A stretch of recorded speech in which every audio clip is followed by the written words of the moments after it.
আমার কথা যে বাংলাদেশের সম্মানটা যেন বজায় থাকে। আমি সত্যি মুগ্ধ হয়ে যাই, যদিও আমি হলে যেহেতু সিনেমা দেখতে পাই না, তবে মাঝে মাঝে। এটাই প্রথম নয় যে তিনি কোনো সিনেমা জগতের ব্যক্তিকে নিয়ে কথা বলছেন। আপনারা যারা মিডিয়ার খবর রাখেন তারা ভালো করেই জানেন বাংলাদেশের সিনেমার জন্য প্রধানমন্ত্রী শেখ হাসিনা নিজের সর্বোচ্চ দিয়ে সাহায্য সহযোগিতা করার চেষ্টা করছেন। পাশাপাশি বাংলাদেশের এই জনপ্রিয় প্রধানমন্ত্রী এর আগেও একাধিকবার বাংলাদেশের সিনেমা জগতের সুপারস্টার শাকিব খানের ভূয়সী প্রশংসা করেছেন। আর বর্তমান সময়ে এসে বাংলাদেশের চলচ্চিত্রের উন্নয়ন সম্পর্কে বলতে গিয়ে তিনি সুপারস্টার শাকিব খানের ভূয়সী প্রশংসা করেছেন। তিনি জানিয়েছেন বর্তমান সময়ে বাংলা সিনেমার নাম পুরো পৃথিবীতে কম বেশি শোনা যাচ্ছে, বিশেষ করে শাকিব খানের মাধ্যমে সারা পৃথিবীতে বাংলা সিনেমা ছড়িয়ে যাচ্ছে।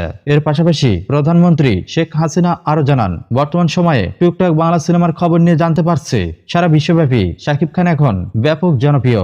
বাংলাদেশের মিডিয়ার পাশাপাশি এশিয়া মহাদেশের বিভিন্ন মিডিয়াতে বিনোদন জগতের খবরে শাকিব খানের নাম প্রতিনিয়ত উঠে আসছে। বিশ্বের বিভিন্ন গণমাধ্যমে গর্বের সাথে শাকিব খানের বিভিন্ন কাজের তথ্য প্রচার করা হচ্ছে।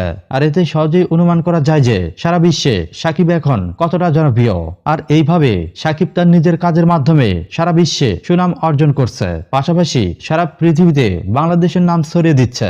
আমাদের সিনেমা অনেক পিছিয়ে ছিল, আর শাকিবের হাত ধরে বাংলা সিনেমা বর্তমানে সারা বিশ্বে রাজত্ব করছে এবং সামনে আরো ভালো ভালো কাজের মাধ্যমে সারা পৃথিবীতে বাংলাদেশের মুখ উজ্জ্বল করবে।